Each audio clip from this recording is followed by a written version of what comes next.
Saturday night.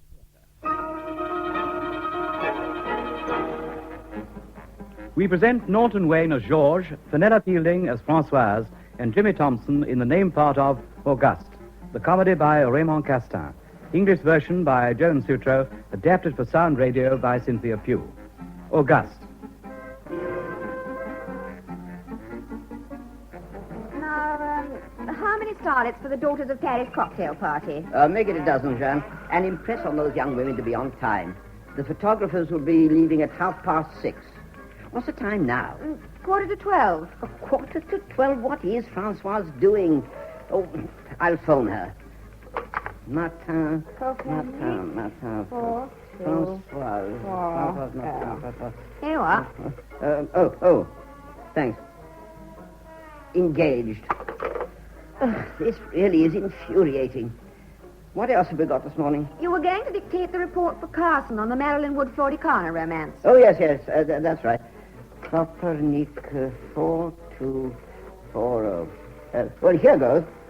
For Mr. Carson, European Director of USA Films, Operation Marilyn Wood Floricana romance. Floricana romance.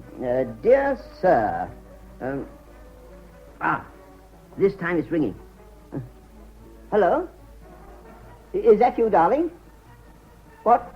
You're not my darling? Oh, sorry, sir. Wrong number. You seem to be very worked up over this operation of Françoise Martin, Gary Johnson. But it's such a marvelous idea. I take an absolutely unknown young woman, and in one morning I make her a celebrity. Of course I'm excited. The operation has come off. It's a perfect demonstration of the efficiency of my system. But if it's flopped, of course, well, then I don't know. Why should it have flopped? The schedule couldn't have been simpler. Françoise Martin throws herself into the river from the Pont Alma at 11 a.m. The famous Gary Johnson, providentially happening to pass, saves her at 11:03. What could go wrong with that? No, it couldn't go wrong, could it? No, I'll relax. Now, let's get back to Marilyn. Where were we? Dear sir. Lord, it's 12 minutes to...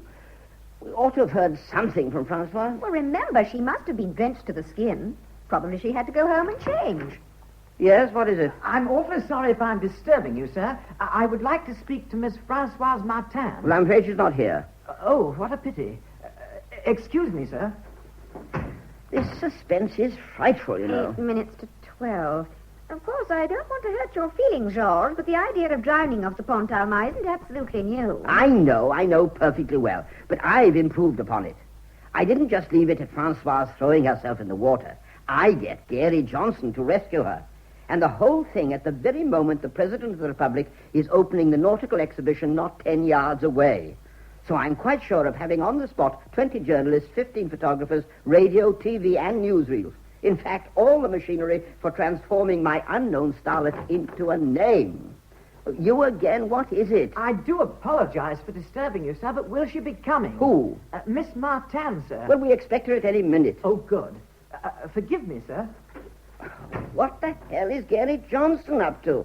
He might at least have had the decency to phone and reassure me. Tell me that he got her out. Don't get worked up, Georges. Let's get on with the report for Carson. Yes, you're quite right. First day. Marilyn and Floricana dance all night at the White Elephant. Oh, no. I do apologize for disturbing you, sir, but are you sure she's coming? Who? Miss Martin, sir. Oh, look here, who are you? My name is Auguste Roussel. I'm a bank clerk at BLDI, Branch H, Avenue Rap. Well, I'm sorry, my account is at another bank. Goodbye. I beg your pardon, sir.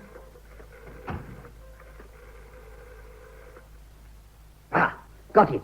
It's not engaged. It's ringing.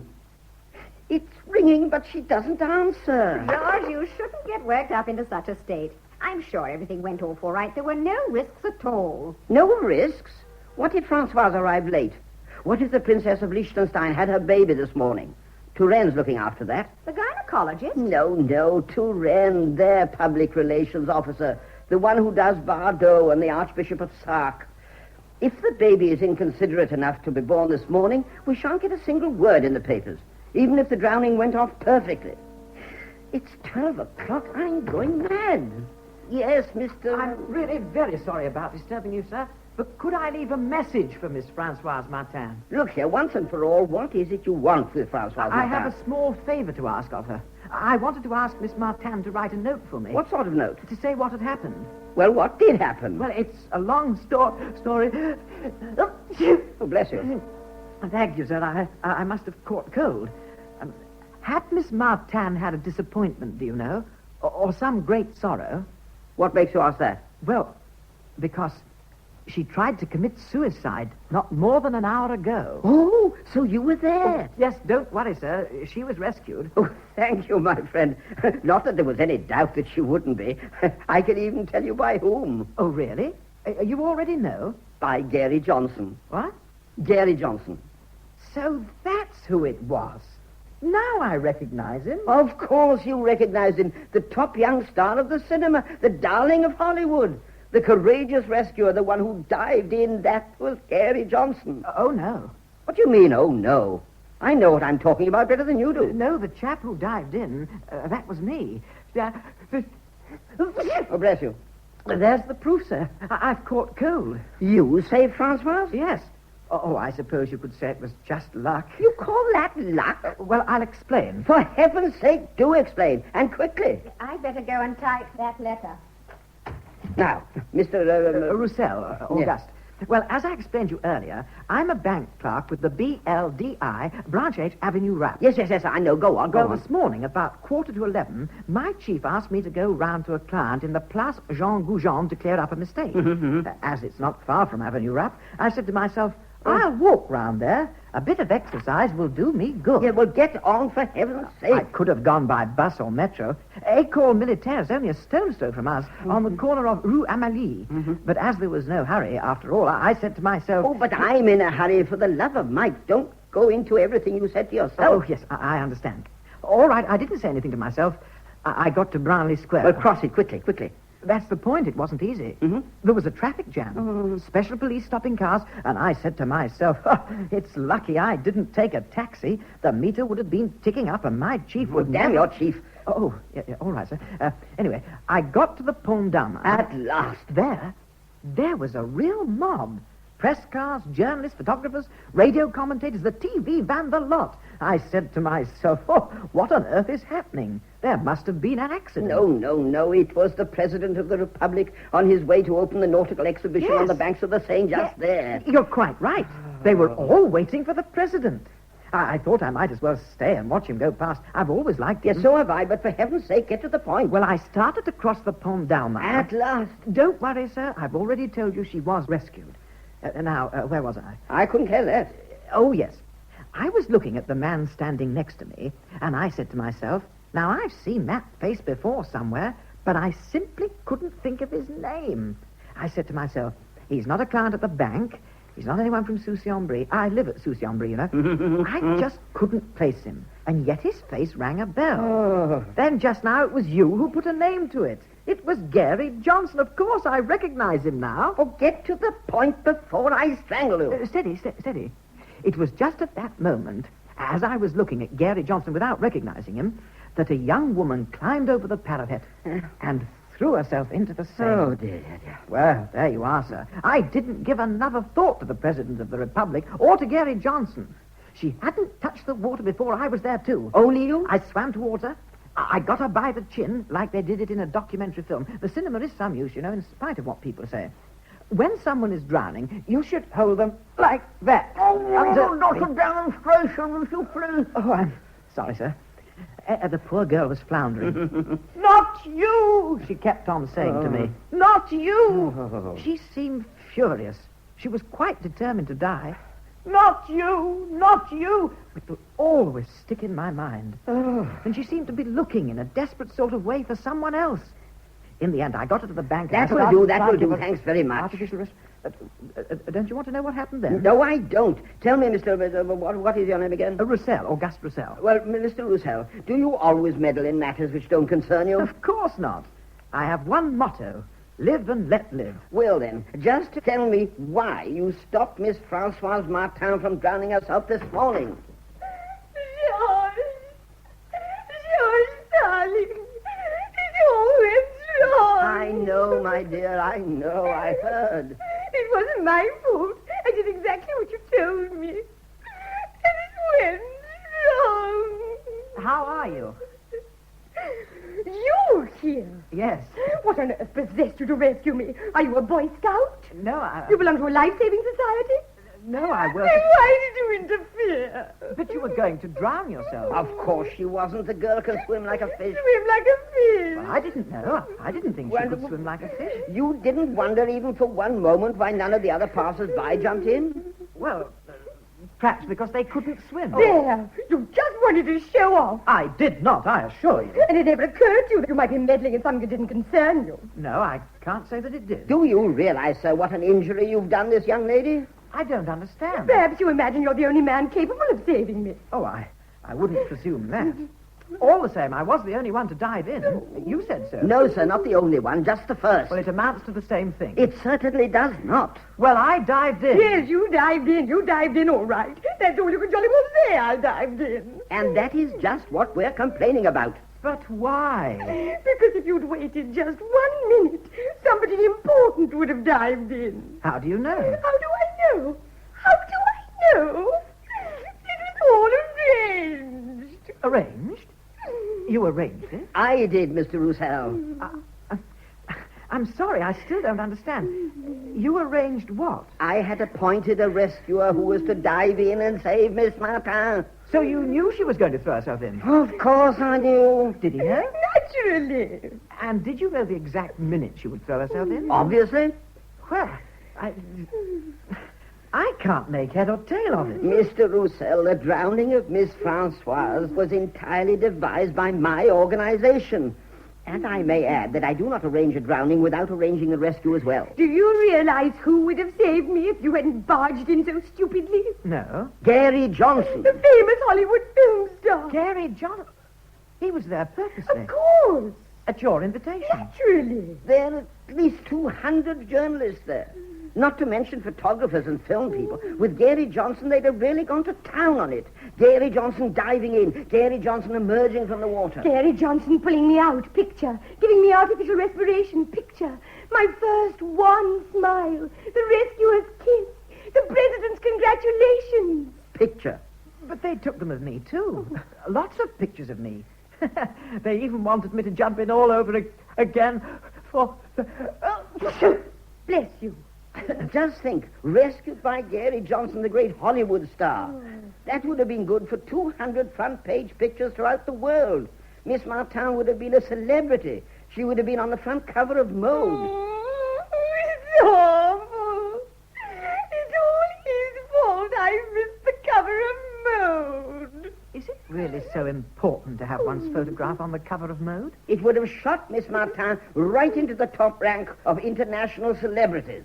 That's what you made her miss, Mr. Roussel. Just so you could show how well you could swim. Anyone would think that you were out for publicity. Yes, Jean? Excuse me, George, but I've got Mr. Carson on the line about the Marilyn Wood Floricana business. Oh, yes, that's very important. Yes, I'll take it in your office. Well, Mr. Roussel, you certainly are responsible for a great deal. Bless you. I can tell you frankly, I wouldn't like to be in your shoes. Do you hate me very much? Yes, I do, rather. I ought to have been more careful. It's not the first time I've put my foot in it like that. Really? I once found a wallet belonging to a client, and I handed it over to his wife. Unfortunately, there was a letter in it from another woman. We lost the client. Well, I hope this morning's effort will cure you. Bless you. Thank you. I was so pleased that I'd rescued you. If I'd only known, I wouldn't have come to see you. I'd have kept my illusions. Oh, incidentally, why did you come here? Well, I wanted to ask you to write a little note for me explaining to my chief why I'm late. You know, I work at Branch H of the BLDI in Avenue Route. I know. You repeated it often enough to the reporters. Well, I'll write the note for you straight away. I'll write it on George's notepaper. What's your name? Auguste Roussel. Auguste. Thank you so much, Miss Martin. It's awfully kind of you. It isn't that my chief's a bad sort, but he's a stickler for punctuality. I said I would be back before midday, but what with this tip in the... Oh, bless you. Oh, dear. Oh, now I've got the shivers. Never mind, I'll get another grog on the way. Yes. Will this do? Thank you. I, the undersigned, Miss Francoise Martin, Auguste Roussel courageously threw himself into the water to rescue me. You really are awfully kind. Well, after all, it doesn't cost anything. Courageously. Particularly as you don't think so. It makes it all the kinder. Oh, you spelt courageously with 2 R's. Well, shouldn't there be? Well, personally, I only put 1, but it doesn't matter. Live and let live. Very many thanks. Your chief can't bite your head off when he reads that. They'll put my name up on the board of honor at the branch, under probity and public spirit. They put me up before when I found the wallet, but they took it down again when we lost the client. Now I shall be up again for a fake rescue. But I just wanted to tell you, when I rescued you, it wasn't just to show that I could swim. No?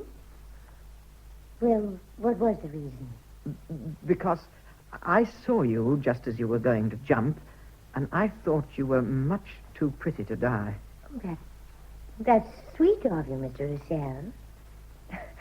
You know, you don't look it, but you certainly know how to talk to women. That's the first time anyone's ever said so. What I can't really understand, though, is why you so desperately want to be famous. To get a part in a film. I thought you played in films first and hoped to become famous through that. Oh, it used to be like that, but it's all changed. Oh. I mean, if no one's ever heard of you, who's going to give you a part? Do you know, I never thought of that. Miss Martin, I ask your forgiveness for having saved your life. I shall do everything in my power to earn a pardon. I'm not asking you to do anything at all. That's a pity. You're trembling. From cold, like Bailey. Who's Bailey? A scholar. He was mayor of Paris during the Revolution, and they executed him. At the guillotine, the executioner said to him, "You are trembling, Bailey." He answered, "From cold." It was a good answer. Oh, that's very good. What? You still here? Yes, I was waiting to say goodbye to you, sir. Well, goodbye, Mr. Flower. Goodbye, Miss Martin. Please forgive me. What a fool. Oh, I think he's rather nice. That's about the worst thing a fool can be. Nice. Here are the evening papers. Well, let's see. Good Lord. A 4-column spread on Roussel. Today's hero. Smiling rescue on Pont d'Alma. And look at Bloody Press, the whole film strip of the rescue. 6 pictures. President of the Republic congratulates bank clerk hero of suicide drama. 3 columns. It's crazy. And there's not a single photograph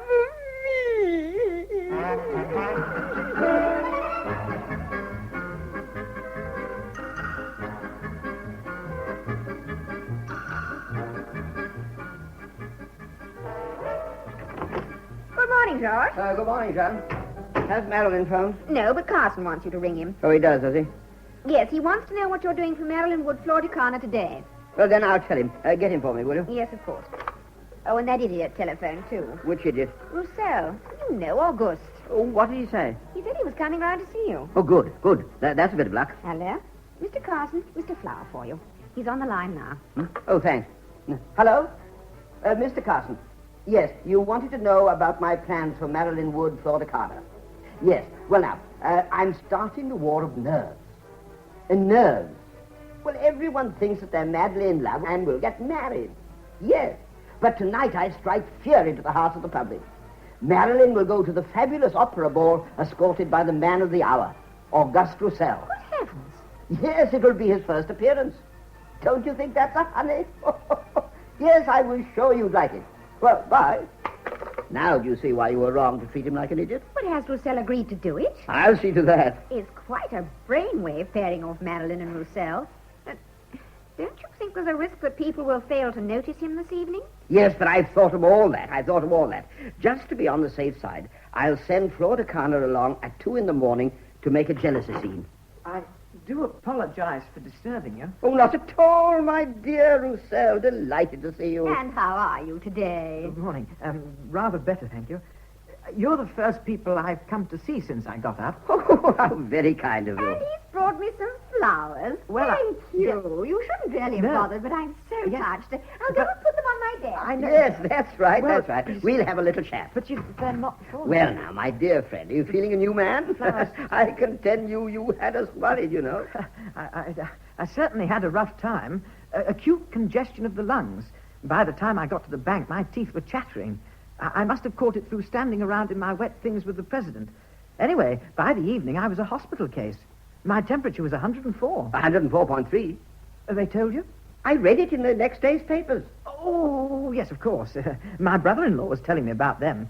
He's got quite a collection of cuttings. Yes, the whole country was interested in it. Throughout those 5 days of your fight against death, we followed every round, the rallies, the setbacks, newspapers, radio, TV. They all ran your story. Are you pulling my leg? No, not at all. Of course, one must admit that there was nothing else for the press to get their teeth into. Believe me, you were a godsend to them. Well, I'd never have believed it. And, how is Miss Françoise Martin? Well, unfortunately, she didn't get congestion of the lungs. How can you say such a thing? Well, it would have been worth thousands if she had. She would have got all the publicity. Oh, I'm sorry. I phoned her this morning as soon as I got back from the hospital. You certainly don't waste much time. Well, I start work again on Monday at the bank. I've been away 3 weeks already. One ought not to abuse their patience, particularly as they have promoted me a grade. I'm being transferred to the stock exchange department, a very responsible post. Good morning, George. Oh. Oh, good morning, Mr. Roussel. How sweet of you to call. Of course I came when you asked me to, Miss Martin. Cunning devil. I didn't know you had a date with Francois. I asked him to come round because I ran into Leonie, the editor of the Christian Clarion. Oh, yes, I've just... Oh, Mr. Roussel, don't go. This is all to do with you. I'll be back. Leonie wants to make a story of my suicide. According to him, it's worth at least 4 pages. 4 pages? Oh, that's really something. The Christian Clarion circulation tops 150,000. But his idea is to use my story to point a moral about the modern girl who imagines that getting into films is the foundation of true happiness and then suffers a bit of disillusionment. I don't think much of it. But 4 pages are not of his knees there. Miss Martin, these flowers are a small thank you for coming to see me while I was ill. Be careful, they're rather wet. Oh, yes. Miss Jan had already put them in water. Oh, poor old John. I beg your pardon? Oh, nothing. Oh, thank you, Miss Roussel. I'm terribly touched. Oh, they're wet. I'll put them in my room, but in the meantime, Oh, here. run all over my stocking. Give them to me. I'll put them back in the vase on Miss Jan's desk until you go. Don't forget them, will you? Do you mind, Miss Jan? Looking after them, I mean. Of course not. Thank you very much. She doesn't mind, she says. Good. Well, now, let's get back to Leonie. Well, what he thought particularly right for his readers, he told me so himself, was the fact that I was saved by an ordinary, clean-living, upright young man. Ah. You know, one of those who shun the limelight, but who nevertheless know wherein lies the secret of true riches, all right. That's how he put it. You see, Mr. Roussel, that means that you've hit the jackpot again. People are still going on talking about you. About me? Yes, you. But why do you mind? Well, to be quite frank, I do. You know, honestly, Mr. Flower, I'd much rather no one mentioned me again. Oh, but the whole story loses a lot of its moral value without you. The Christian Clarion might not even publish it. Mr. Roussel, you couldn't do this to me. Make me miss another chance. Well, of course, I don't want to spoil things for you, but... Well, what would I have to do? Oh, just tell the story of your life. To whom? A journalist. That's all. Oh, I should never be able to do that. Well, then I'll deal with this reporter on your behalf. All you've got to do is tell your life story to Mr. Flower, and he'll repeat what you've told him. Well, I should prefer that, if it's got to be done at all. Fire away, then. I'm listening. Oh, well, I'll start at the beginning. I was born at... Now, Mr. Roussel, there's one essential point we must bear in mind throughout. It's not the reporter, and it's not Leonie, to whom that we are going to relate your life story. It's to their readers, to their public. Now, this public, that is Leonie's public, has certain ideals, certain opinions, and certain tastes. Any article which Leonie puts before it must satisfy those ideals and those opinions and those tastes. But supposing the story of my life doesn't fit in with these ideals and so on. Well, then it would be a dud article and Leonie wouldn't print it. Oh, for goodness sake, he's promised me 4 pages. He simply must give them to me. Now, don't worry, Francoise, don't worry. We're going to work on it. All we have to do, my dear Mr. Roussel, is to tell the reporter the story of your life, bearing in mind his readers' ideals and tastes. Yes. Now, you were saying... Oh, well, I hadn't started. I was telling you that I was born at... For Leonie's public, it would be a splendid idea if your whole life had been dogged by misfortune. Why? For instance, as an introduction, we'll explain to them that you only have a junior position in the BLDI and that you really deserve something very much better. But we can't tell them that. Why not? Because I have a very good position at the BLDI. I'm at H branch. I have a new rap. I get double pay, a bonus, traveling expenses, and a pension. They'd think I was complaining. The manager would be livid. You'd be doing me such a good turn. It's Miss Martin who is asking it of you, and you certainly owe it to her. You told me you'd do anything to further my career. You don't realize the seriousness of the words you want to put into my mouth. Just when I've been transferred to the stock exchange department, too. On the contrary, I do realize it. I know I'm asking you to make a great sacrifice, but that's because I look on you as a close friend. Oh, well, it's kind of you to say so, Miss Martin. You consider it absolutely essential that I should say I have a junior position. Absolutely. Well, we'll say that then. Oh, thank you so much, Mr. Roussel. I knew you had a kind heart. Well, now, let's go on. Now, you were saying? Well, now, I was born... Hold on. I've got an idea. You had a very serious illness as a child. You were expected to die. Me? Ill? I've never been ill in my life. Oh, you're just being obstinate. No, but it's true. Until my congestion, I'd never been ill. The only thing I ever had was a very mild chicken pox. Chicken pox. So you have had an illness. Well, I was telling you, it was absolutely nothing. The mildest form of chicken pox. Hardly even a spot. Well, we're not obliged to tell a journalist that it was the mildest form of chicken pox. There are some bad cases of chicken pox. Chicken pox with complications. And then, of course, there's always the possibility that it wasn't chicken pox. Oh, yes, you dimly remember the doctors, robed in white, gathering round your hospital bed, anxious, silent, in despair over your high fever. Oh, what drama. But why are you so keen on having me be ill? Personally, I couldn't care less. But Leone will be delighted. That man must have a grudge against me. Not a bit. But it's good for his public. Would it make you happy, Miss Martin? Very. All right. We'll say so. Yes, of course. You were so ill that you couldn't go back to school. Now, that leads on to a description of a very touching scene.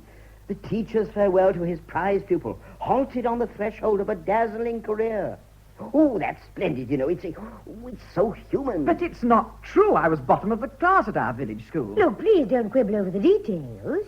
Good. Now, go on with your fascinating disclosures. You were telling us that you were born at... Yes. I stopped there.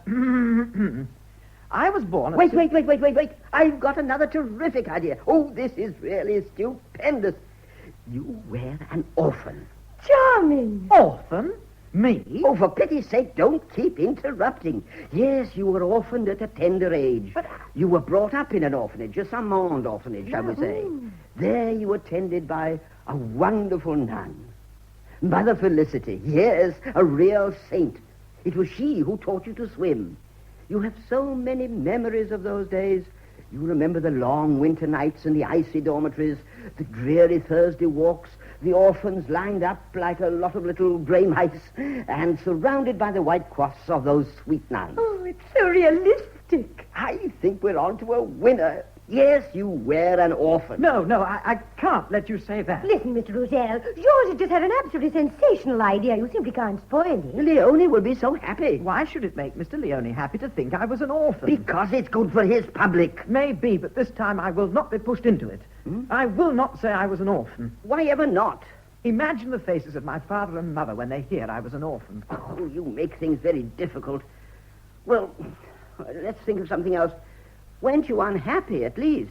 I was spoilt. And I was a real scamp when I was small.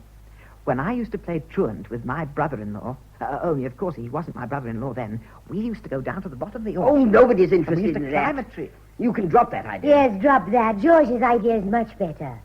Supposing he lets his parents into the secret, tell them it's a joke. How can I go and announce to my parents that I am an orphan? Mr. Roussel, wouldn't you like to be an orphan, just to please me? Well, when you ask me in that voice, I can't... No, I can't kill them off. I haven't got the heart. Mr. Flower, if I agreed to a childhood spent in poverty, would that answer your purpose? Well, it's not so effective, you know. Possibly with all the privation, the cheerless hearth. Oh, I tell you. Did your father ever drink? Yes. Well, that's better. Water. Oh, water. Water. Ah, then we'll say that throughout all those hard winters there was nothing but cold water in your hut. Icy water. You had to break the ice to get into it. I once fell on the ice. Don't and keep broke interrupting. No, seriously, wait a minute. It's just reminded me. I once broke my leg. We were sliding on the ice. Now, My that's brother-in-law, interesting, Albert, isn't and it, I- George? Very, yes. But of course, we mustn't go too far. You know, Francois, what this story needs is a little detail that really rings true. I'll have to think of one. You know, actually, we still don't know where he was born. Yes, that's true. I was born... Stop. You've already given us more than enough material. We can get a splendid article out of this. There's nothing about my life in all that. Surely you're not trying to teach me how to tell a life story. Now, come on. We've got your evening to plan. Now, Mr. Russell, you have been invited to the opera ball this evening. Oh, wonderful. Yes, you're willing to go? Oh, Yes, of course. Francois, I'm afraid that you've misunderstood. It's not you who will be going to the ball with Mr. Russell. You're not a celebrity yet. And the hero of the same rescue, well, it couldn't be seen escorting anyone but a top-ranking star, Marilyn Wood. Well, then, I don't think it's a bright idea. No. I think it's quite ridiculous. Yes. And if that's the best you can do, I'm going. Yes. You... Oh, dear. She seems annoyed. Oh, doesn't matter about her. Mr. Russell, thank you for agreeing to go to the opera. Yes, but I thought... I mean, I only accepted it with Francoise Martin. Without her, I can't go. Listen, you are going to the ball with Marilyn Wood. But what is Miss Martin going to say? Now, you don't keep on thinking about Francoise Martin. She never thinks of anybody but herself. Certainly not about you. I'm quite sure you're wrong. Did you notice when I gave her those flowers just now? She looked quite touched. All right, if Miss Martin has taken your flowers with her, you don't go to the opera. If she's left them here, you go. Agreed? Agreed. Yeah. Jean? I'm not worrying. She couldn't have forgotten them. We'll see about I that. saw that look on her face. Ah, Jean, did Miss Martin take those flowers with her when she left just now? Well, she went off in a great hurry. They're still on my desk. What? There. Now, what did I tell you? What? Oh. All right, Mr. Flower. I'll go.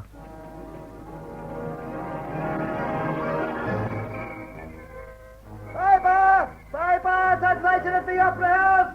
Read all about it! Piper! Translation at the Opera House! Now, Mr. Russell, perhaps you'll tell me again exactly what happened. At about 1 a.m, this man appeared. He spoke very unpleasantly to Marilyn. I asked him to be more polite. He made a menacing gesture towards me. I dodged dear, it and dear, came dear. back with a straight one to the chin. He fell to the ground. A knockout. And then I heard afterwards that he was a Mr. Flaudicana. It's as I said, you're an unreliable character. So you've done some boxing. Yes, a little. We have a gym at BLDI. But it's the first time I've ever managed a knockout. How those reporters have lapped it up. Look, boxing match at the opera. Marilyn declares Auguste is wonderful. What does she mean? She thinks you're sensational, extraordinary, fantastic. Oh, she's exaggerating. Mr. Raynaud Boyer de Lies here. He has an appointment with you. Oh, yes. Just a moment before you show him in. Now, listen, Russell. Wait for me in the next room. Yes. This is rather an important appointment. Oh, I And see. here, take these papers with you. Oh, thank you. Very well. Oh, that fool. Our Operation Romance was going like a bomb. The box office receipts on Marilyn's films were still soaring. And now with one blow of his fist, he kills it all. It's too bad. What on earth can I say to Carson? Well, we'll have to think that one out. Oh, show that gentleman in now. Will you come in, Mr. DeLance? Thank you. Mr. Flower? At your service. Please, sit down. Oh, thank you. Mr. Flower, when I spoke to you yesterday on the telephone, I thought it better not to tell you my position. For more than 30 years, I have been director of the BLDI's publicity department. Rather amusing, don't you think? Delighted to see you. And now, Mr. Flower, for the last fortnight or so, the newspapers have been making a terrific fuss over a grade 4 official at our H branch in the Avenue Rap. Mr. Roussel? That's it, Agrippa Roussel. No, Auguste. I beg your pardon? Auguste Roussel. His name's Auguste. Oh, forgive me. I knew it was the same name as the Roman emperor. Well, in any case, it was no importance. I admit that I, myself, would have considered the beautiful victim more interesting. You know her? Yes, extremely well. Oh, do you really? How very interesting. I must talk to you about that again. When I expressed surprise at all this commotion over this man... Roussel? That's it, Roussel. César Roussel. No, Auguste Roussel. Oh, indeed, yes. They explained to me that you were the man behind this campaign. Yes, that's correct, yes. Well, allow me to congratulate you, sir. Your method certainly produced results. This morning's papers prove it all over again. Punching Floricana. It's really madly amusing. One of your ideas? Excellent. Oh, you're too kind, sir. But one of the most influential members of our board of directors, Mr. Raynaud, he's 80, you know, and still a real enfant terrible. Most amusing. He estimates that this popular acclaim of Octave Roussel... Auguste Roussel. Oh. Here, I'll write it down for you. There. Oh, thank you. Well, that this acclaim of Roussel constitutes first-class publicity for the BLDI, and he may well be right. He succeeded in convincing the board, and I was asked to get in touch with you. Oh, yes, well, Mr. Boyle, when I undertook this popularity campaign around Auguste Roussel, it was because I was convinced that one day your house would inevitably take some notice. In the 3 weeks since Auguste Roussel's died, the BLDI has been talked about 10 times more. Well, 100 times more than at any time since its foundation in 1852, that's true. That is precisely the reason for my call. I have come to ask whether you would consent to continue on our behalf the business of keeping people talking about Octave... Oh, Auguste Roussel. Oh, yes, naturally, sir. It's my profession. Have you a large allocation at your disposal for this operation? Would you consider 50,000 francs per month sufficient? My 50,000... Yes, well, you must not expect miracles, you know, but I think I can put up something pretty good for you. Mr. Raynaud wants him to be mentioned every day.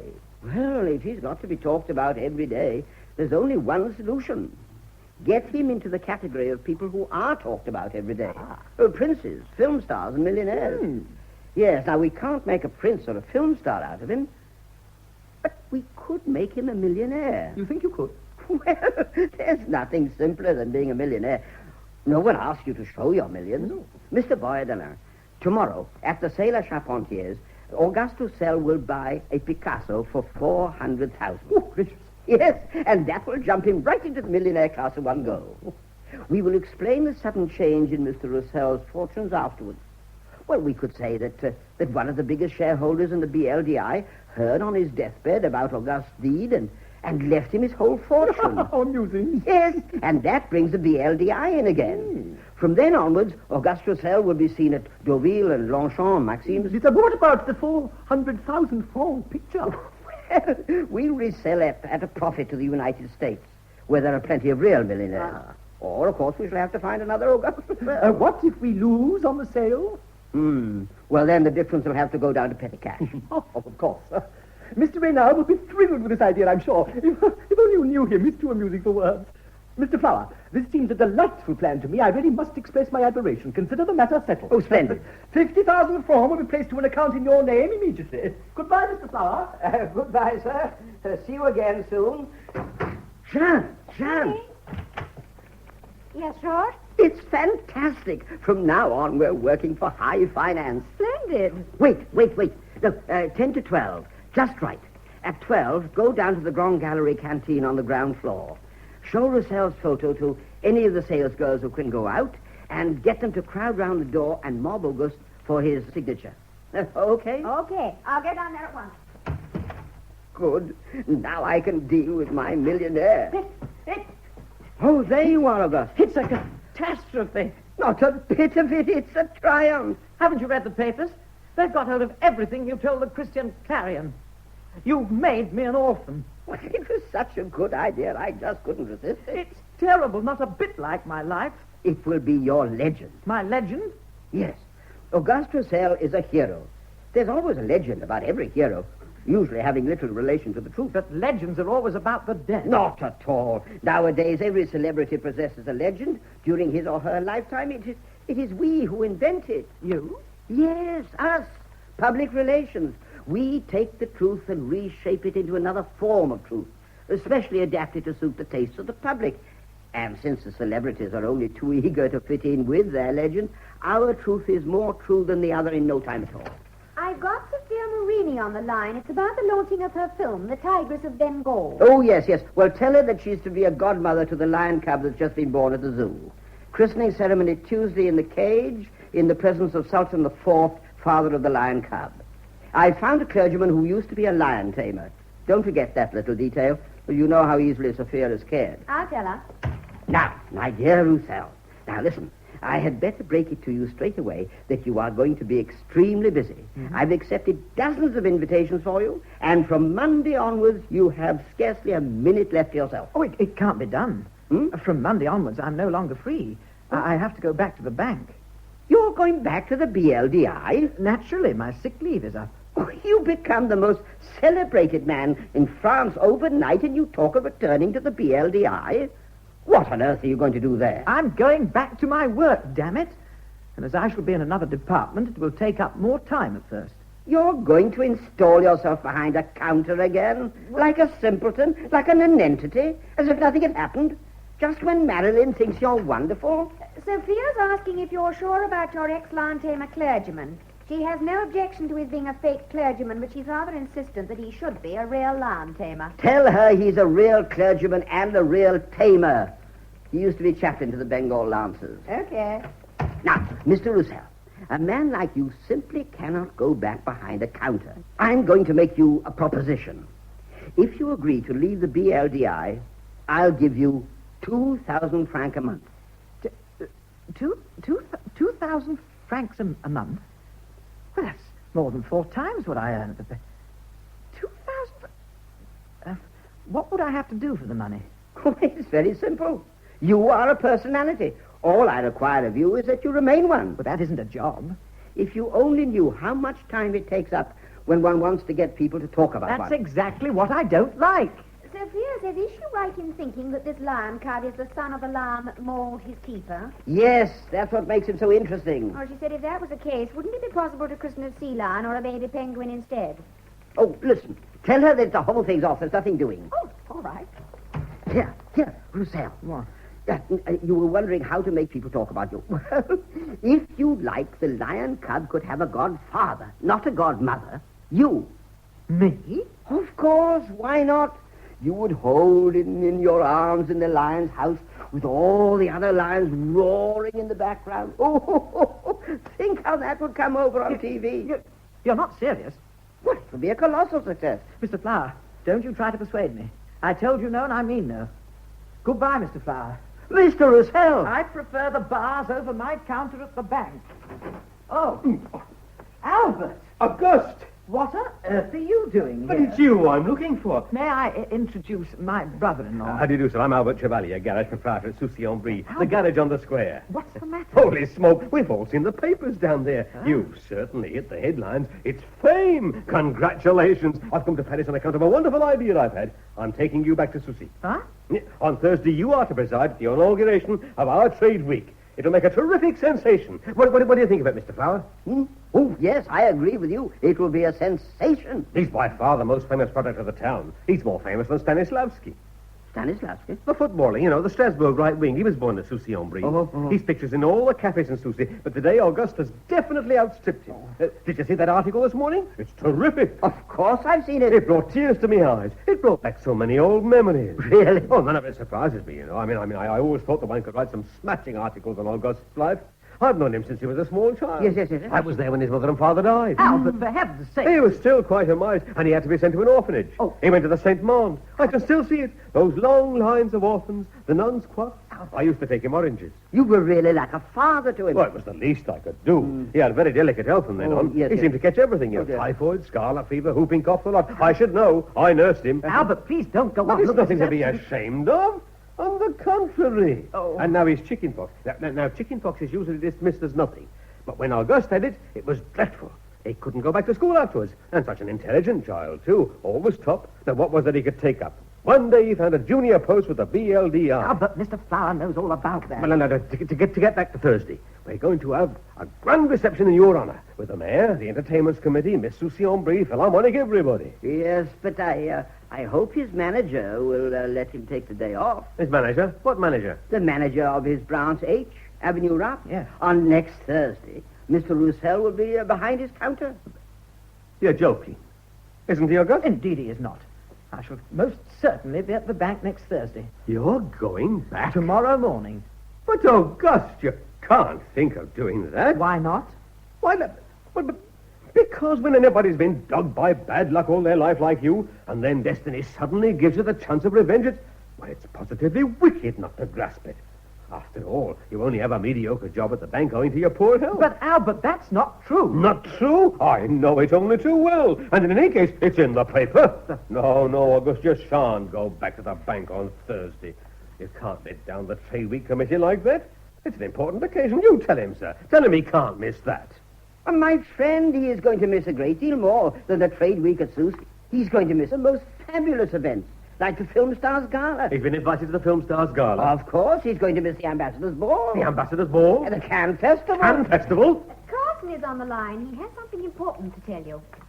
Thanks, Jean. Yes, I'll take it in your room. Now, look here, Auguste. What? I must talk to you seriously. You can't go back to the bank. Why not? Well, to please your sister. Now, you're a celebrity. You come and work with me at the garage. No. We'll call it the Auguste Roussel Service Station. No. And we'll double our customers. We'll open a branch of No, Poiret. Albert, don't go on. I prefer the bank. All right, then let's leave the garage out if you like. But you can't go back to the bank. What? It isn't worthy of you. I mean, people who have their pictures in the papers, go to theatres with film stars, fight with ambassadors, don't go back to the BLGI. My dear Roussel, the USA Films have just asked me to put a proposition to you. Will you marry Marilyn Wood? What? Marry Marilyn Wood? Me? Ah, you're pulling my leg. I certainly am not. That knockout of yours has made Fleur de Carne the laughing stock of Paris. He is no longer eligible to marry Marilyn.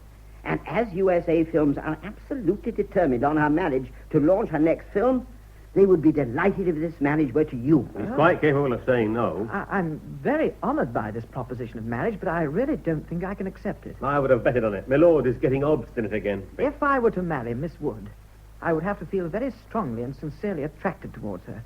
And on her side, there would have to be reciprocation. Oh, at the I same can time. see it all coming. I can see it all coming. You would like her to be in love with you as well. I should hope so. She's already been married 6 times. Imagine if she had to be in love with all her husbands. She's not like you. She's got a big mind. I may be odd, but there is one point on which I shall never give way. Marriage is an important event. Well, we would make an important event out of it. You would marry in Cannes. We would send out hundreds of invitations.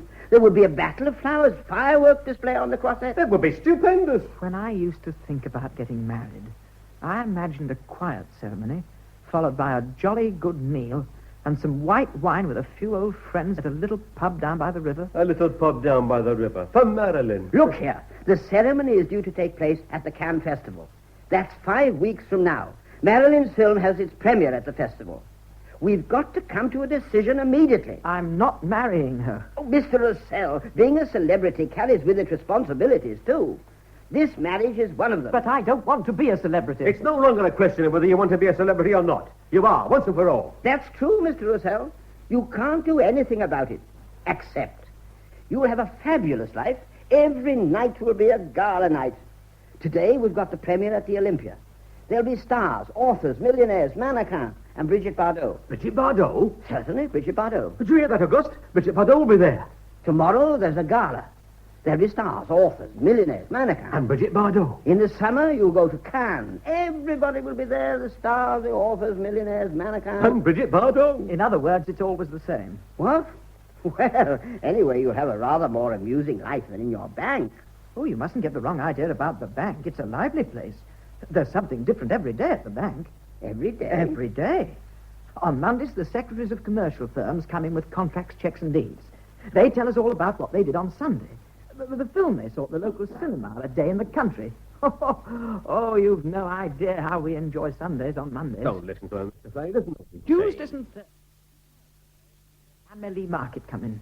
They bring us some of their first strawberries or their first violets. We can mark the various seasons by their little presents to us, and they keep us well informed. For instance, this year we're going to have a very hard winter. Do you know why? The onions have got 8 skins. One day I wrote down, pay against this check 50,000 onions. 50,000 onions. It made us laugh for weeks. It doesn't take much for that, it seems. Can't you see you're boring, Mr. Flower, with this rigmarole? On the contrary, please go on. Then every evening, you've no idea how amazingly happy one feels. Simply because it's 6 o'clock. I understand. Besides, there's life in the branch itself. Every 3 months, we get a new recruit. And we lay bets on whether he'll fall in love with Miss Lisette, who's in the trustee department, or fall passionately for Madame Vera, who is head of the typing pool and divorced and has peroxide hair. And then there's the special occasions. A grand ball in the banqueting rooms at the Hotel Moderne with the BLDI's hot club band and a cabaret. The company's secretary has a magnificent voice. You'd think he was Caruso. And then there's a cashier from the Batignolles branch who does card tricks. They're fantastic. Then there are the dramatic circle evenings. I'm an honorary member. I pay my subscription, help paint the scenery, and when they give a performance, I put on an armband and check tickets at the door. Not a childish nonsense. But above all, there's this constant sense of danger that we live under. What danger? The danger of a hold-up. There's always the chance of a hold-up in a bank. 6 months ago, they nearly robbed G branch at Menilmontant. They were caught in the nick of time. We, in the Avenue Rap, are H branch. H is the next letter to G. It's just as though we were in the front line. I would never have thought that life in a bank was so thrilling. Oh, when you pop into a bank for 5 minutes, you can't grasp the intensity of life there. So it's definite, then. You refuse to marry Marilyn Wood. Yes, I do. There's nothing we can do. He's determined to be a bachelor. No, not at all, Albert. You should have put Miss Françoise Martin's name forward, Mr. Power. Impossible. I've got an Italian producer arriving tomorrow. I'm planning to have her escorted everywhere by him. Does she agree? Unlike you, Françoise has some ambition. She's ready to do anything in order to arrive. Anything? In any case, whether you like it or not, you won't go back to the bank. I've sent off your letter of resignation. What? You dared to do that? They ought When? to have got that letter this morning. But it's a forgery. I must go and tell them at once. Oh, the fool. He'll go and ruin everything. Françoise is on the line. Oh, I'll take it. Hello? Oh, good morning, Françoise. Sorry, I'm busy. Yes, in any case, it's all arranged. Tomorrow I'll introduce you to Mr. Degatelli. He will escort you everywhere, and we'll take some pictures. What do you mean, no? Now, look here. Do you want people to talk about you or not? Yes or no? What? You want to get there on your own merits? What's got into you? Take a couple of aspirins and go to bed. Good night. Well, Mr. Flower, what can we do about Auguste? Oh, I really don't know. I've never come across anyone so absolutely determined to turn away good fortune. Oh, don't talk to me about it. I'm ashamed for the family. I was seeing myself already as Marilyn Wood's brother-in-law. That would certainly have given the garage a boost. I would have christened it the Marilyn Wood Service Station. Yes, it was a very good idea. Oh, I copied his signature perfectly. It was a masterpiece. Perhaps they won't let him retract the letter. Well, it's our last hope. With a bit of luck, he may have got held up in a traffic jam. That would give us a slight reprieve. Providing we can think of something. Oh, my mind's a blank, an absolute blank. Oh, hello? Who? Mr. Poiret. Oh, we're saved. Yes, sent in his resignation. Yes, I knew about that. What should you do? Why, accept it, of course. Yes, immediately. If not, our whole campaign will fall through. I can rely on you? Oh, many thanks. Splendid. I've been assaulted. Why, Auguste? What happened? I was assaulted as I left the building. Hordes of girls screaming. They kept calling out, Auguste, Auguste. Eventually, I managed to escape. It's dreadful. I can't even walk along the street in peace. The price of fame. You see, you have a well-known face. Well, it looks as though I shall have to grow a beard. What'll you do while it's going? I'll wear a false one and dark glasses. I shall have to explain to the manager of the bank why I'm wearing That a won't false be beard. necessary. Your resignation has been accepted. How do you know? The managing director took the trouble to let me know a few moments ago. Well, since 12 years loyal and willing service isn't enough to stop them accepting a forged resignation, Mr. Flower, I accept your offer of $2,000 a month. That's the stuff. Good for you, Auguste. So it's settled. You will marry Marilyn. Yes, Good, good, good. Now, smile. It goes with your new career. I will. I'll smile all the time. I'll show them that I'm not shedding any tears over leaving the BLDI. From now on, you will take your place in society. You will only be seen with a top name. Quite. You will get married at Cannes. I'll be there. Not you, only top names. There will be authors, artists, celebrities. Real ones or ones like me? Both. And the mannequins. And Brigitte Bardot. And Brigitte Bardot. And Brigitte Bardot? I'll do it. Splendid. Hello. I want to put through an urgent call to Cannes. The town hall.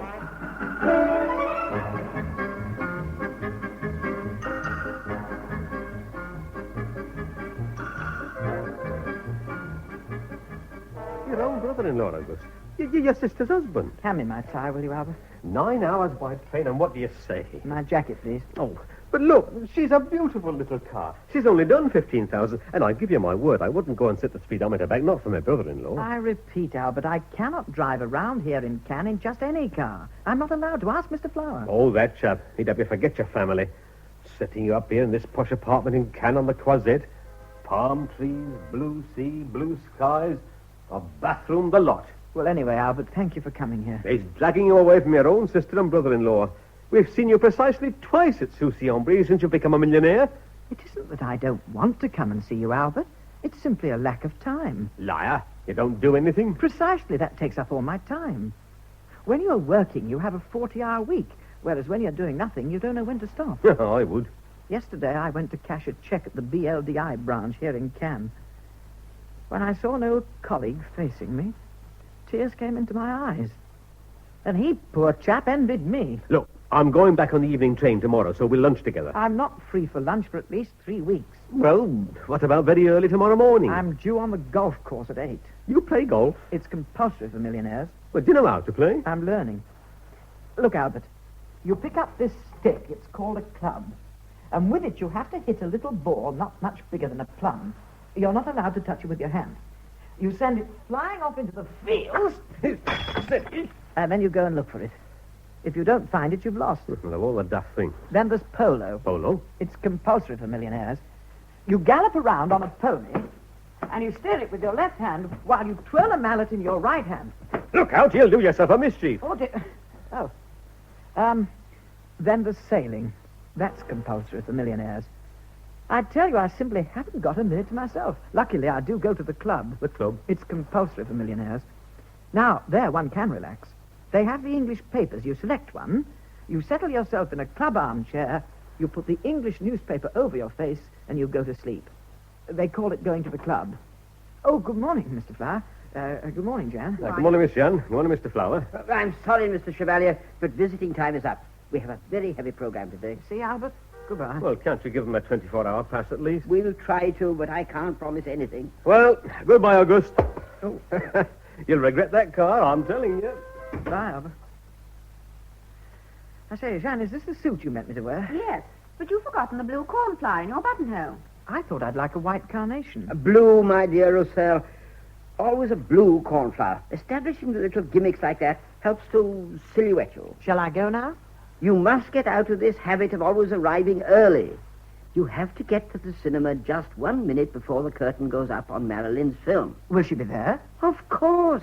Since you're going to pick her up at her hotel. Good, I'm looking forward to seeing the film. It's been talked about long enough. You are not going to see the film. Oh. 10 minutes after it starts, you are to slip out unnoticed. Oh. And you will only go back 5 minutes before the end. Why? Because in 20 minutes' time, you've got an appointment here with Walter Dupont. He wants to photograph you for a German magazine. Yes, I'll go and bring your sports car around to the door.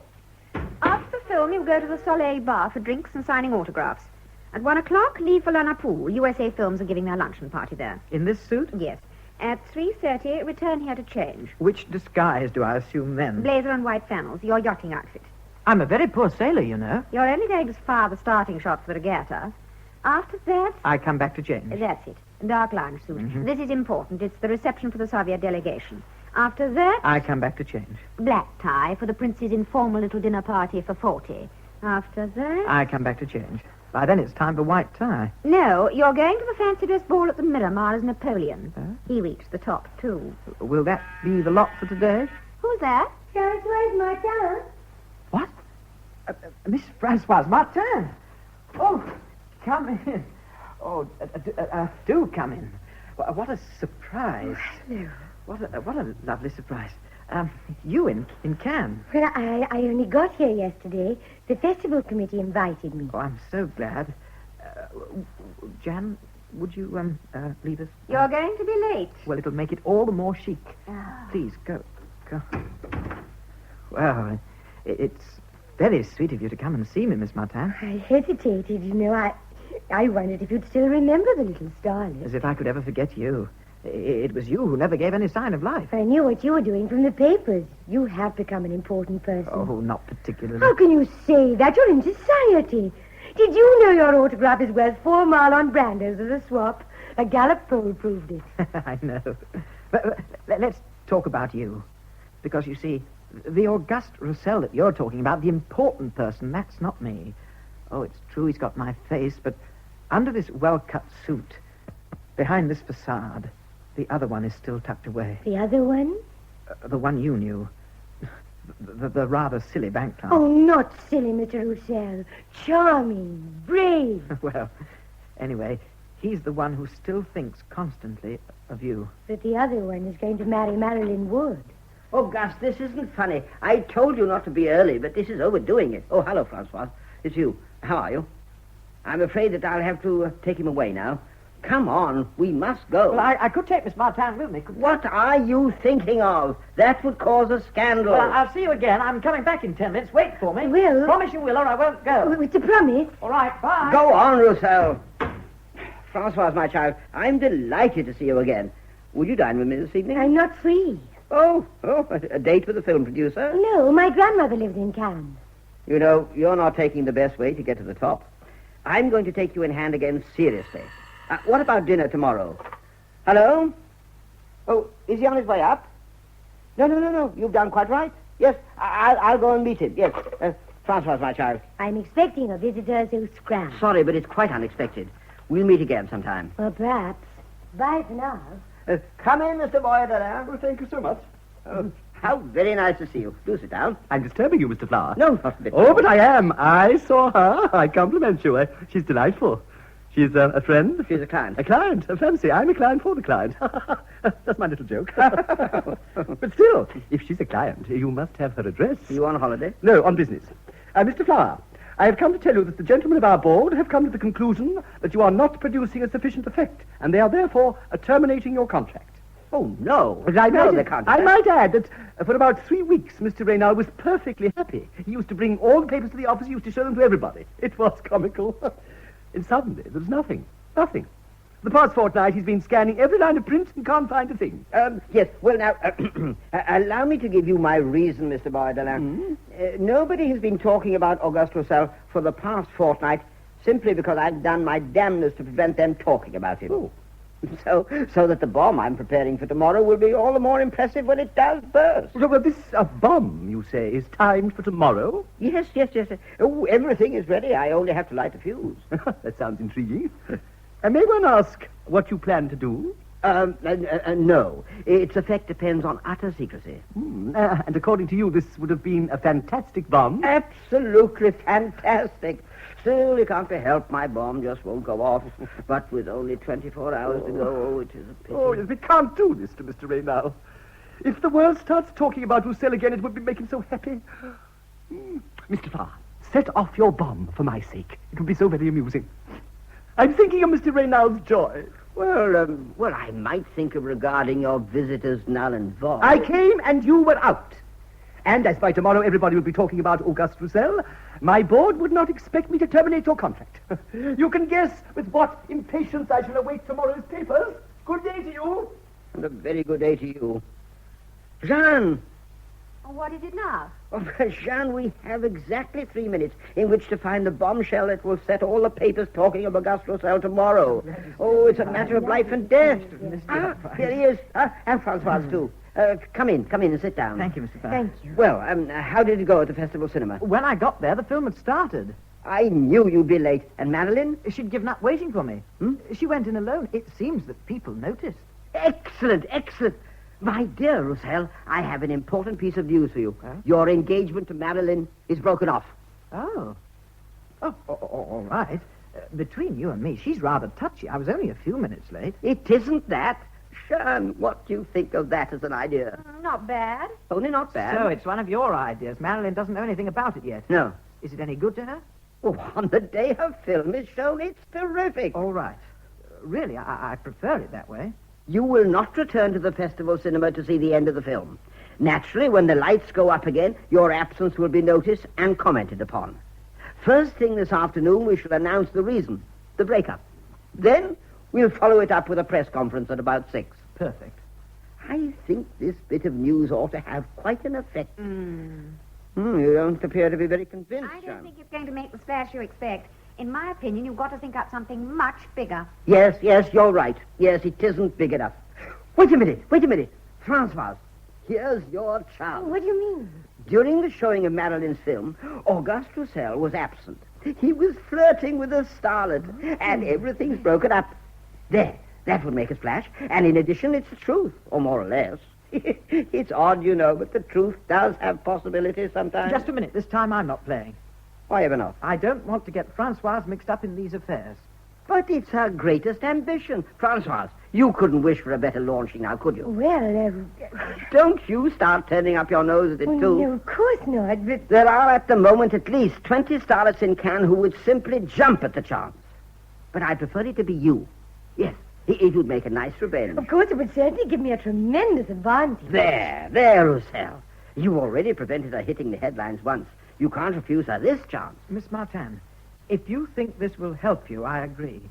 But I'm only accepting because of you. Oh, thank you. Thank you very That much. will be Mr. Walter Dupont, the photographer. I'll let him in. You'll keep him talking for a second. All right, I will. Now, I've got a better idea. The photographer came to take just a picture of you. Instead, we're going to offer him a sensational documentary. Auguste Roussel kissing his new fiancée, Francoise. No! But you're refusing to kiss her. When tomorrow the photo will be on every front page in the world. Exactly. I don't want to compromise her. But she'll be delighted. She'll be launched. Isn't that so, Francois? Oh, it certainly would be terrific for me. It's settled, then. I'll go and fetch Walter Dupont. Is it true that you'd be delighted to kiss me? Well, of course, Mr. Roussel. Well, come in, Mr. thank Dupont. you very Look, much. We've reserved this terrific world scoop especially for you. I see. The first kiss between the newly engaged couple. Really? In one shot, this photograph will announce the break with Madeline and the forthcoming marriage to Francois. I see. You must admit that we're giving you a favored nation treatment. I can't thank you enough. Now, let's see. Where shall we take this picture? What about the sofa? That'll look good. Yes, that's it. On the sofa. Yeah. And now, Mr. Roussel, will you sit here? Oh, yeah? That's right. Now, Francois, you sit next to him. Like this? That's fine. Oh, wait a minute. I'd like to have some flowers in the picture. Mr. Flower, you hold them there for me at arm's length. Like this? Careful. I've got to get the flowers in, but not your hand. Oh, I see. Now, keep as far away as you can. Oh. Then I want you to direct this floodlight on the curtain for me with your other hand. Well, yeah, here? Further away. Oh, here. Higher. No, a bit higher. Look, stand on that stool. That's it. Now, Mr. Roussel, you embrace your fiancée exactly as though we weren't here. Well, Put your arm around me. She is very good. But you, Mr. Roussel, you're rather tense. Oh, relax, Auguste. Oh, nobody's going to believe that you do it like that when you're alone. Now, start again. Come on. Don't look so solemn. Anyone would think you were kissing an archbishop. Mr. Roussel, this picture ought to give a really intimate impression. Make it a bit more intimate. Now, come on, again. right. Yes, that's better. Now, careful. This time I'm going to take it. Now, kiss her like that again. Just a minute. Exactly as if we went here. Oh, no, look out. Hold the flowers up, Mr. Flower. Up. There. Now, Mr. Roussel. Oh, no. Much too sad. Oh, look here. Don't you enjoy kissing her? I should hope Of so. course I enjoy kissing her, but this Well, is really... then make it look A little more obvious. I understand you're being worried. Yeah? We're really asking you for a bit of play acting, and everybody isn't a born actor. Well, We'll try once more. Make an effort, Auguste, for my sake, darling. All right. Now, ready? Yeah, just a Go minute. on. Right, just right. Now, that was a little better. Try and look a little more pleased. Oh, rather more tenderness in your movements. We'll start again. Well, Go on. It's very difficult. Now, that's better. I was sure it would be. The next one will be perfect. Now again. All right, just a minute. Right, ready? Now, this time it's really not at all bad. Again. Yes, right. You were right. It's perfect. I told you so. No, don't move. Are we starting again? Oh, yes, that was just a tender kiss. Now, I'd like a passionate one. Passionate. Look, clasp Francoise tightly to you. Passionately, like this. No, old chap, tighter. Really? Like this. As tight as you possibly can. Press her back a bit over your arm, like this. Like that. Now, that's right. Hold it. Now, that was very good. Are we starting again? You're dead right we are. Now, close your eyes slightly. Yes, Put a bit of voluptuousness into it. I've closed my eyes, you see, like that. Splendid. Is that voluptuous enough? Walter told you it was all right. Now, hold it. Yes. Do we do it again? Again. Yes. Right. Now, that's really good. I enjoyed that. Oh, wait. Do we start again? I've only got one exposure left. Now, I'd like something really hot. Hot? Now, you hold Francoise in your arms and you kiss her Yes. savagely. Savagely, yes. Oh, just a second. We'll have an extra light. How savage? Now, this is going to be a big spread. Going to be savage. Now, hold it. Ready? Here we go. Ready? Step. Hell, we fused the lights. Oh, God. The fuse box is in the corridor. I'll see to it. Really. I'll Why show does you where everything it have to is. go wrong? We're getting warmed up. Miss Francoise, shall we try it again? Yes.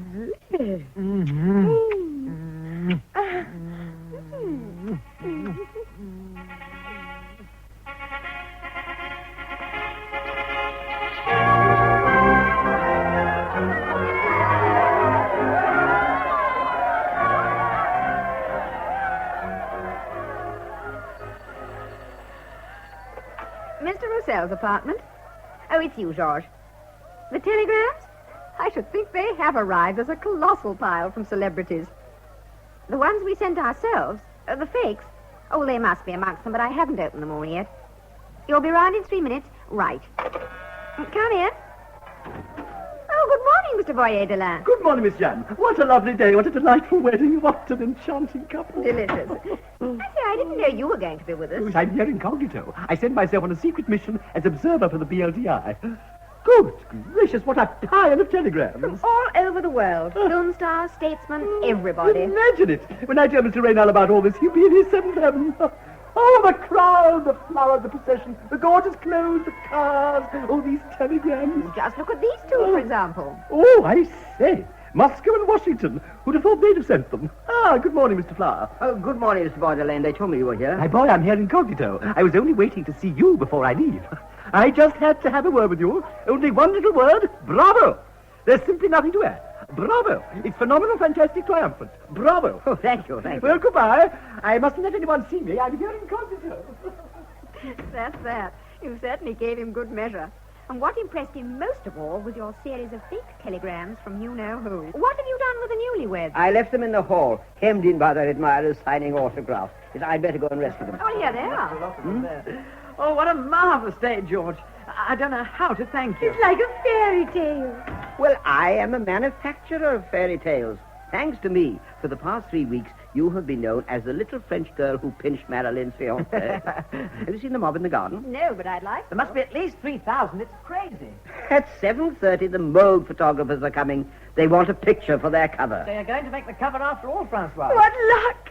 Auguste, it's the most wonderful day of my life. On account of this picture or of our wedding? On account of everything. It's all like a dream. If you two don't appear out there on the balcony immediately, they'll wreck the place. Yes, you'd better go and wave to them just this last time. Come on, Auguste. All right, coming. I'm coming down. Thank you all. Bless you. Just listen to that, George. And we thought the glamour marriage stunt was worked to death. Everybody's fallen for this one. Thanks to Auguste, he played his part of the lover admirably. Well, we'd better get down to business now. Have you looked over our budget? I've done the accounts and brought the book with me. Our subsidy from the Côte d'Azur Development Syndicate, 3 million. Short Technicolor film rights, 1 million. That's 4 million. What about the honeymoon transport? Well, I've clinched that with Terrestrial Airways. 1 million subsidy. 1 million. And the honeymoon itself? Sicily is offering 1 million and the Balearics 800,000. We could collect from each of them and make them both happy. That brings us up to 7 million. Shan, this wedding is a milestone for us.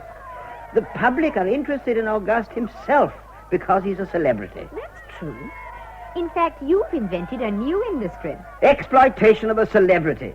Famous people like film stars and so on, they're not always available. But in Auguste Roussel, I have created a professional celebrity, always at your service. We only have to hire him out. And today proves there's no lack of clients. Oh, and I'm not stopping now. Up to a few days ago, I only had one celebrity at my disposal, Auguste. Now I've got two, Auguste and Francoise. I'm going to run them all through the summer. They will do the Waldorf Ball, Ascot, the season at Venice, Miami, and Monte Carlo. Once that's over, I'll give them a resounding divorce. Oh? Then, by marrying each one of them off again, I get 4 celebrities. And there's no reason why it should stop at that. Within a few months, we could build up quite a stable. Providing you always manage to pick an Auguste or a Francoise. Bye. Goodbye to you all. Goodbye. Lovely. Oh, if it weren't for this appointment with the photographers, Francoise would spend the whole evening on the balcony. I would indeed. Hiya, Francoise. The makeup girl is waiting for you. Come on, then. See you later, darling. All right, darling. Don't be long, will you? Do you mind about this cover picture being only Francoise? No, not a bit. Well, that's just as well. You know, it would be the devil to pay if that happened in some marriages. Well, it isn't quite the same for us. We're in love. What did you say? Ours is a love match. Auguste, you don't have to pretend now. There aren't any journalists here, you know. That's why I'm speaking openly. You mean to say your love for Francoise is genuine, sincere, profound? Yes. What? Haven't you any professional integrity? What? Are you a monster of ingratitude and cynicism? I don't follow. You haven't understood a thing. I thought it was too good to be true. Well, Mr. Russell, you have no right. No right to love Francoise? No. It was I who invented it. If it weren't for me, you would never have thought of it. Pardon me, I did think of it. Oh, you thought of it. You don't suppose that after all this struggle to launch Francoise, I'm going to see it go for nothing just because you love her? Oh, no. Anyway, I don't have to worry. Maybe you do love Francoise, but she does not love you. Then why did she marry me? So that people would talk about her, of course. She doesn't want people Don't to forget talk that about her. she even agreed to throw herself into the Seine in the middle of the winter. That was... Her marriage with you is by far the most rewarding of all her efforts to hit the headlines. I don't believe you. She married me because she loved me, just as I do her. You're wasting your time, Mr. Flower. Oh, it's extraordinary, fantastic, incredible. What's the matter? Excuse me, I'm just going to join my wife. Oh, it's ridiculous. And to think it happened today, such a beautiful day. Mr. Boyle, please tell me what has happened. Mr. Jean-Baptiste Raynaud, the biggest shareholder in our concern. He was quite a character, of course, so likeable. Would always have his little joke during our board meetings, an immense fortune. Naturally, one put up with his eccentricities. Oh, it makes me laugh to think of them. What has happened to this lively Mr. Raynaud? He's dead. Dead? Dead, quite dead. Looking the picture of health, such a jolly chap, so amusing. Dead. Oh, I see. And so we can no longer draw on the BLDI. Well, don't worry on our account, Mr. Boyer-Delaire. From now on, the campaign can look after itself. Operation Auguste Roussel continues. Yes, but that's not the point. You see, Mr. Flower, Mr. Raynaud was inordinately proud of Operation Roussel. He used to boast, "This is the best rag I've ever pulled off." And he used to say, "After all, this chap Auguste Roussel is practically my own child." And do you know what he's done on his deathbed? He's left him his entire fortune. To Auguste Roussel? Naturally. I knew I was right. Good afternoon, sir. Good afternoon. Mr. Flower, Francoise has just told me that she would have married me even if I'd been completely unknown. Oh, that's easy to And say as to now. my millions, she knows perfectly well that it's all hot air, so you see. No, Mr. Roussel, it is not all hot air. Mr. Flower, What? tell him who I am. This is Mr. Boyer-Delaire, director of BLDI Publicity Department. BLDI? Oh, really? It's a great honor to meet you, sir. It is I who am honored, Mr. Roussel. The board of directors have instructed me to convey to you their best wishes. How nice of them. Mr. Roussel, from now on, you are our principal shareholder. Yeah. I beg your pardon? You are his heir. Who's there? Mr. Raynaud. I don't know him. That is of no consequence. The will is indisputable. And what does it amount to, this bequest of Mr. Raynaud? Have you any idea what 200 millions represent? 200 million? No, I haven't, have you? Yes, I have, you see. I'm used to it at the PLDI. 200 millions, that makes 1, 2, and Yes, then... well, all that matters is that it amounts to a considerable fortune. 8 noughts in a Henceforward, row. it is at your disposal. 8 noughts. What? Oh! Auguste! He's collapsed. Help me. Sir, Mr. Roussel. Oh, he's only fainted. He'll come round in a minute if you leave him alone. Oh, is that all you think of the health of your principal shareholder? Auguste, look at me. Speak to me. What's happened? Is Auguste ill? He didn't feel well. Imagine he's just heard that he's inherited 200 million. Just heard, indeed. He's known all along they were fake millions invented by you. We're not talking about those millions. This lot. They're real. Real millions? Nothing could be more real, madame. Now, are there many of them? 200 million? I don't believe it. Auguste, darling, yes. wake up. Yes, He's coming round. 200 million. There. Here, drink this brandy. thank you. Feeling better now? Darling, better. it's wonderful news, darling. Yes. His fortune, where did it come from? It's Mr. Raynaud. Excuse me. It was my idea. Mr. Roussel, what are you going to do with all these francs? Well, he doesn't know yet. Oh, yes. Oh, yes, I do know. I'm going to buy myself a private life. A private life? Yes. No more responsibilities. No more sporting club. No more Balearics. No more golf. No more polo. No more yachting. In short, a life of freedom. I hope, Francoise, that you are not going to let me do this. If that's how Auguste wants it, I shall accept happily. Thank you, darling. Oh, so it's true then. You do love him. Didn't you know? You love him? You seem to have some difficulty in grasping the idea. I've been betrayed by my own ingenuity. I imagine a fake inheritance and it materializes. I stage a fake love affair and it turns out to be real. Yet my job consists of inventing stories. If they're going to come true, what's going to happen to me? I'm most upset, Mr. Flower. Mr. Roussel, once more may I express my respectful compliments. In you, Mr. Raynaud has found a worthy successor. In fact, Auguste, you're a total loss to me. Put yourself in my place. Mr. Flower, I feel like building a bank just for me at Soucy-en-Brie. And I shall look after the current accounts counter. Well, that takes some beating for a millionaire's whim. The journalists will love it. You'll get columns in the But press. that's exactly what I want to avoid. From now on, I don't want to be noticed. You're too much of a celebrity for that. My poor Georges, sit down. Eh? Sit down. From now on, you will be my public relations officer. Marvelous idea, You've Auguste. squandered treasures of ingenuity in order to make me a celebrity. Now you are going to make me a non-entity again.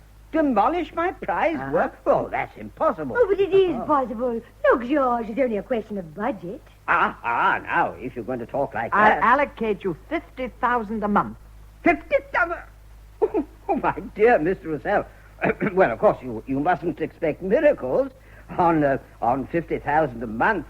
But well, you could do quite a lot. Yes, you'll be satisfied. Yes, I'm sure I shall. But remember, I'm the boss. You'd better soften up public opinion to prepare for my disappearance from the world of celebrities. That's not going to be easy. I can't guarantee success unless you promise to carry out my instructions to the letter. We promise. Yes, we'll have to use a certain amount of cunning. Astuteness. To start with, you must carry on as if nothing had happened.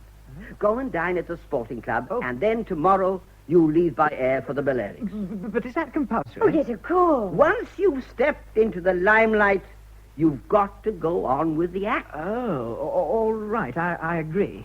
Well, to soften up public opinion, you can tell the story of my life. Well, you see, I had a very unhappy childhood. Oh, really? I was orphaned very young. Uh-huh. I remember the rows of orphans, the coifs of the dear nuns at the St. Mount orphanage. There was one really wonderful nun, an absolute saint, Mother Felicity. It was she who taught me to swim. Really, really? Yes, she'd been breaststroke champion before she took the veil. Oh, and by the way, here's a detail I never told you. I was born... Yes. You can tell us all about it at the sporting club.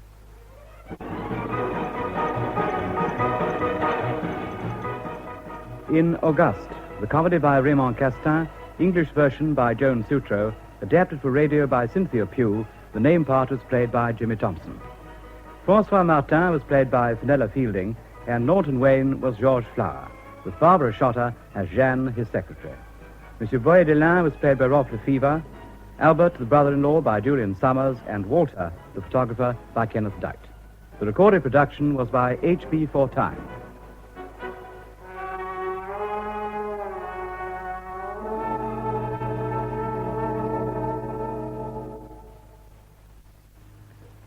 Jimmy Thompson is now appearing in The Amorous Prawn at the Piccadilly Theatre.